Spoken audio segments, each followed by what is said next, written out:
السلام عليكم ورحمة الله وبركاته. بسم الله الرحمن الرحيم. الحمد لله وصلى الله وسلم وبارك على محمد بن عبد الله وعلى آله وأصحابه والتابعين ومن تبعهم بإحسان إلى يوم الدين وبعد.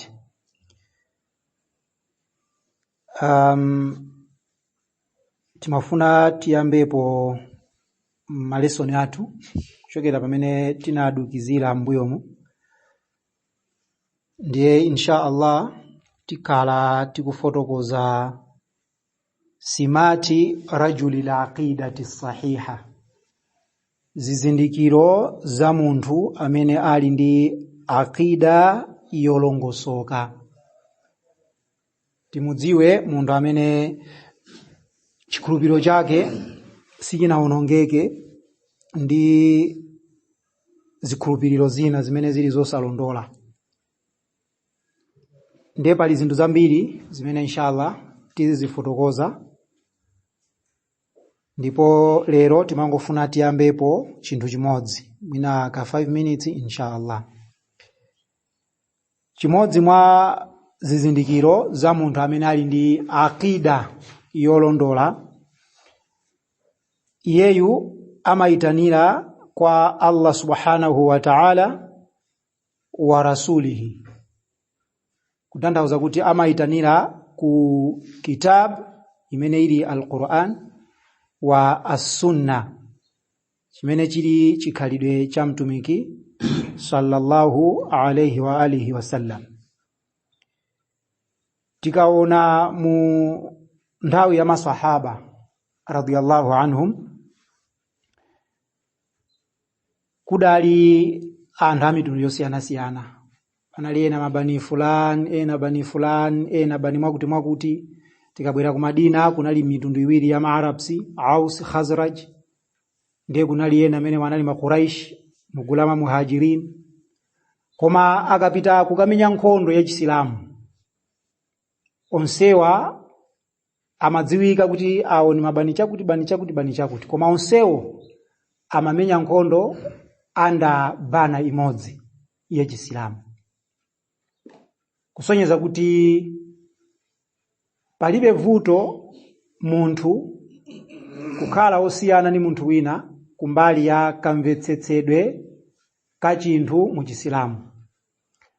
Koma tikabwera ku nkhani yokhudza chikhulupiriro, kuti kodi inu ndine tikukhulupirira chani, tonse tikuyeneka kukhulupirira zimene Allah subhanahu wa ta'ala adavumbulutsa, komanso zimene mtumiki wake sallallahu alayhi wa alihi wasallam adafotokoza. Pali hadithi yomwe mtumiki wa Allah sallallahu alayhi wasallam akufotokoza kuti aliyense amene amakhala akuyitanira kapena kuchirimika pofuna kukweza bana, kapena kuti pofuna kukweza mtundu umene iyeyo anachokera, ndikupezeka zoti akumwalira ali pa jihadi imene iyi, munthu amene yuyu imfa yakeyi amamwalira ngati wamwalira ali mu ujahiliya, yani kuti amamwalira munthuyo ali mu umbuli. Zimene akutanthauza pa mtumiki nzonena kuti mukaona pakati pathu asilamu pena timagawana, ndi kugawana kwathu kawiri kumakhala potengera mitundu imene ife tikuchokera. Mwaona kuti ayawo ali ndi chimene amalimbikitsa, chimene chili chiwanja cha ayawo amalimbikitsa chimene chichacho, ndipo alomwe nawonso ali ndi mulako mwene amaucha kuti mulako wa alomwe ndikumalimbikitsana, ndikumapanga ma meeting kufuna kutukula ulomwe wawo. Chimodzimodzinso nawo ayawo amapanga ma meeting yawo ndikumatepo kufuna kutukula chani, bendera yechiyawo. Kaya sitikudziwa nawo satumbuka aliso ndi zawo, kaya ndasena, amang'anja, ankhonde, achewa, mitundu yonseyi. Ndiye msilamu ndikukhala mmene munamalimbikitsanso mtundu umenewu, kunena kuti ine ndine muyawo ndipo ndikulimbikitsa kuti ayawo tiye tizipangadi za chiyawozo, osalimbikitsa za Allah wa rasulihi. Iwe ndikumwalira uli mu mchitidwe umenewu ndikutuikidwa kuti wamwalira muchani, wamwalira mumbuli. Pachifukwa chani? Nsilamu ngati ali nsilamu iyeyo awalimbikitse anthu kuti atsatire za Allah komanso za ndani, za mtumiki wake. Asawalimbikitse anthu kuti apangiza chiyawo za chisena za chitumbuka za chiromwe. Chifukwa akatero pamenepo pakulakwitsa. Chifukwa chikhalidwe chimene Allah adatisiyira pa dziko lapansi pano ndi chisilamu. Kama qala fi adh-dhikrihi huwa alladhi arsala rasulahu bil huda wa dinil haqq liyudhhirahu ala ad-din kulli. Yeye Allah ndiye amene adamutumiza mtumiki wake mwa al-huda, mwa chiongoko. Komanso adamutumiza yeyo ndi chipembedzo chimene chili cholondola.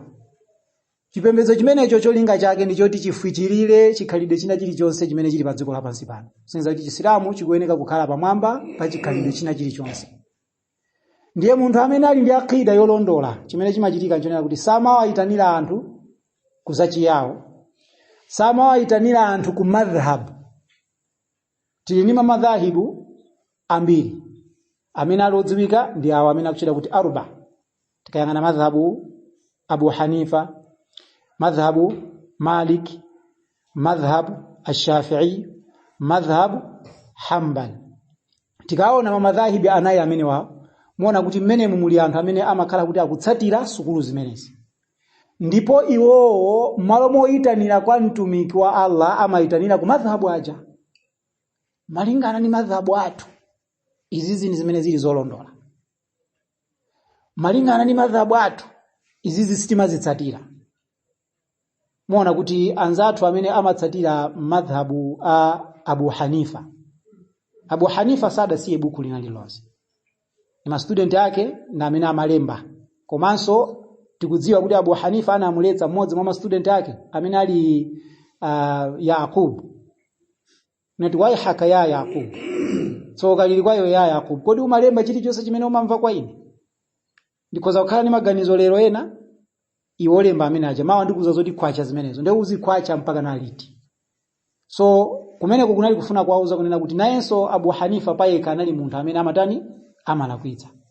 Now muona kuti alipo anthu ena amene amamutenga ngati Abu Hanifa anali osalakwitsa. Kumutenga Abu Hanifa ngati anali maasum osapanga mistake. Ndikumapezeka kunena kuti lero lino na akamati practically Chisilamu chawocho amaloza ndani Abu Hanifa. Swala imene iyi ndi mmene anaphunzitsira ndani Abu Hanifa. Maona kuti akamalima pa swala akuti mapazi awo sakutani sakugundana. Ukawafusa anati madhhabu athu izizi anafotokoza kuti ngoyima straight olo musagundana. Pamene munthu wa aqidati ya as-sahiha amawauza anthu kunena kuti mtumiki wa Allah adaphunzitsa swala yotere osati Abu Hanifa ya.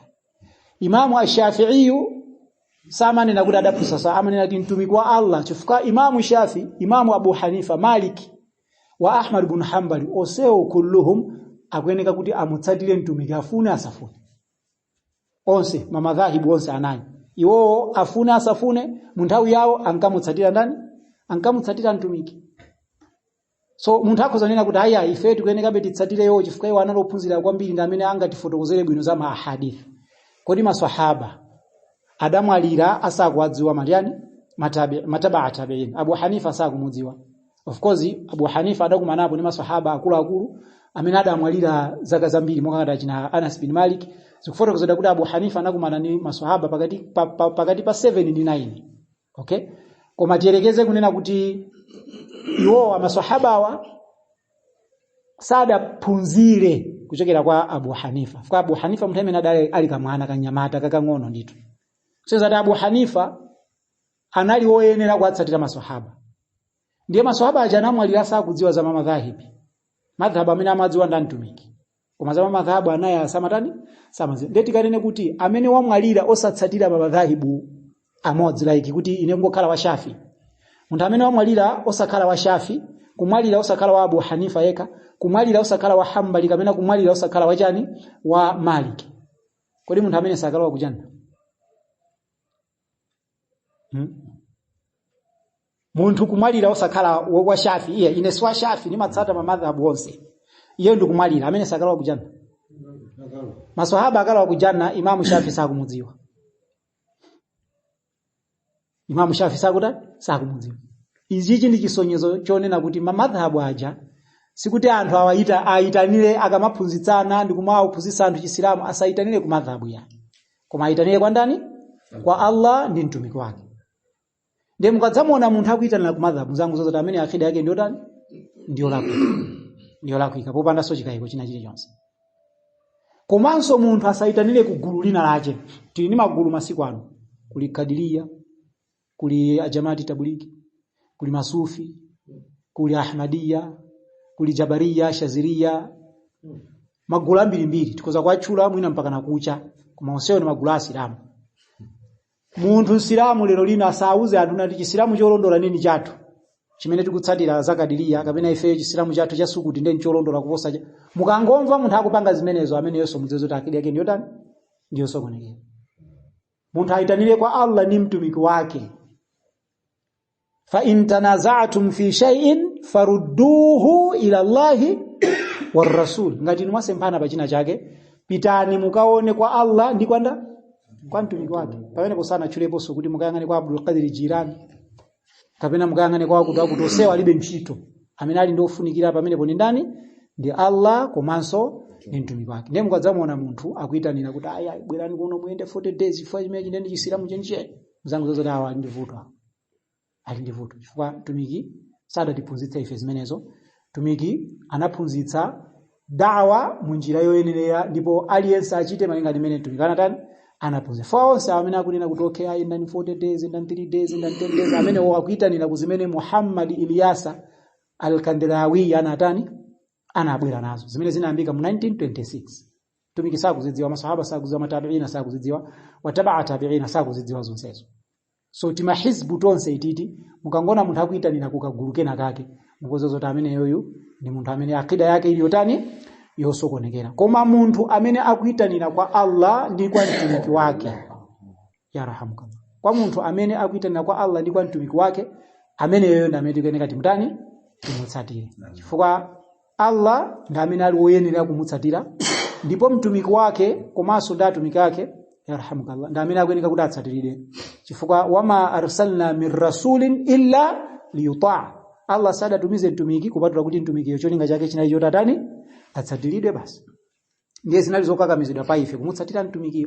Ndiye lero lino anthu akafuna kuswali asaswali otengera zimene afotokoza madhhabu a Imam Shafi kapena zimene afotokoza Hanbali, Hanafi, Maliki.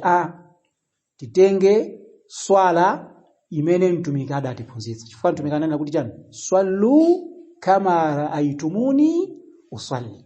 Basi palibe sopenepo kuti tiswali ngati imene tamuonera Abu Huraira akuswali kapena nda iwo onse wa maswahabawa amamutsatiraso ndani mtumiki. Ndiye ngati zingapezeke kuti mmodzi mwa maswahaba akuswali swala ina yake yosemphana ndi imene mtumiki anaswali, sitingamutsatire swahaba. Walidhalika tabi'i ngati angaswali swala yosemphana ndi imene mtumiki adaphunzitsa, ifenso sitingamutsatire. Chimodzimodzi tabaa tabi'i ngati angaswali swala yosemphana ndi ya mtumiki, ifenso tisamutsatire. Chifukwa chani? Onsewa awawa anatilozera kuti timutsatire ndani? Yemwe ali woyenera kumutsatira amene ali mphunzitsi wankulu yemwe ni mtumiki sallallahu alayhi wasallam. Ndiye timafotokoza kuti chizindikiro chimodzi muzizindikiro za anthu amene amatsatira akida yolongosoka ndiye kuti asaitanire kwa ndani? Kwa wina aliyense kupatulako kwa Allah ndi kwa mtumiki wake. Da'wa yawo izikhala imene. Akaima muno chimene azipanga promoti ndi kumpanga promoti Allah komanso kumpanga promoti mtumiki ndi chiphunzitso chake. Pamenepo ndi munthu amene yoyo akuitanira kunjira yolongosoka ndipo amene yoyo ni munthu amene ife tikuyeneka titani timutsatire zimene yakutiphunzitsa. Koma wina aliyense amene angabwere apa anthu kukuphunzitsani izizi potengera shehe akuti pamenepo tipereke ma question mark. Komanso ngati shehe zimene atafotokozezo sizichokeranso kwa mtumiki ndezo lakwika. Palibe vuto kugwiritsira ntchito buku la wina wache. Apa zimene tutandauza ndizonera kuti palibe vuto kugwiritsira ntchito buku la shehe wina aliyense, koma tisalitenge kuti limene lolo ndi lopanda ma mistake. Chifukwa buku limene lilibe ma mistake ndi Al-Qur'an. Chiphunzitso chimene chilibe ma mistake ndi cha sunna limene liya as-sahiha. Ndiye mafuna kuti tikumbutsane gawo limene kuti munthu amene ndi akida yolondola nthawi zambiri adziitanira kwa Allah komanso kwa mtumiki wake. Ndipo mukuyitanira mwa Allah mo aitanire mwa Allah potengeranso zimene zili zolondola. Falipo ena amaitanira mwa Allah koma zinthu zimene akuyitanirazo zabodza. Mwachitsanzo, inu ndi asilamu ndipo mu Qur'ani Allah adayankhula kunena kuti iye ali ndi nkhope. Allah anayankhula kunena kuti istawa ala al-arsh. Allah anayankhula kunena kuti ali ndi manja. Tikabwera mu sunna mtumiki wa Allah sallallahu alayhi wasallam akuyankhula kunena kuti Allah ali ndi zala. Allah subhanahu wa ta'ala ali ndi phazi. Allah subhanahu wa ta'ala ali ndi mwendo. Allah subhanahu wa ta'ala ali ndi maso. Ifeyo tikhulupirire zimenezo posafunsa kuti maso Allah ndioneka bwanji. Chifukwa yani? Chifukwa chonena kuti Allah subhanahu wa ta'ala laisa fi dunya wa innahu ali pamwamba pa mitambo 7. Ndiye chilengedwe chimene Allah subhanahu wa ta'ala wachilenga cha ifeyo tisachiyerekeze ndi mmene iye alili. Chifukwa laisa kamithlihi shay'un. Yeye ndosiyana ndi mmene chani? Ndi mmene zilili zolengedwa zake. Palibe chilichonse imene tingachifananizire. Iye pochula kuti ali ndi nkhope basi zatikwanira chifukwa sana fotokoze kuti nkhope yake ndioneka bwanji. Ponena zoti Allah ali ndi maso zimenezo zatikwanira palibe so kufunsa kuti maso. Ndiye mudzaona asilamu ena tsopano amayamba kutanthauzira mwa iwo kumva kwawoko. Aya nkhope tu imene sikutanthauza nkhope ya koma ulemerero wake. Amene wanena kuti ndi ulemerero ni nani? Chifukwa Allah sana nena kuti nkhope yake ndi ulemerero wake. Tumikiso sada nene kuti nkhope yake ndi ulemerero wake. Chimodzimodzi ngani yokuza kunena kuti Allah ali ndi manja.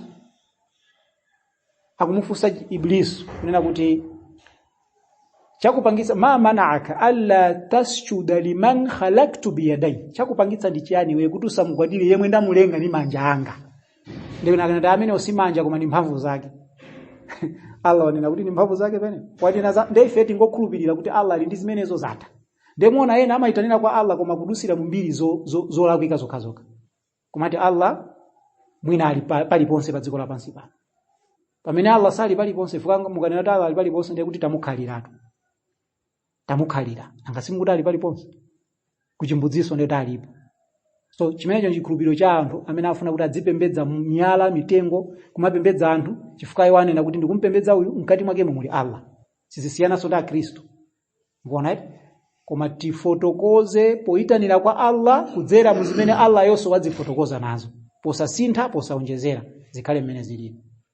Komanso mtumikiyo mbiri zake tizifotokoze mmene ena amafika ponena kuti mtumiki analibe chithunzi yayi. Akamayenda chithunzi yake panalibepo.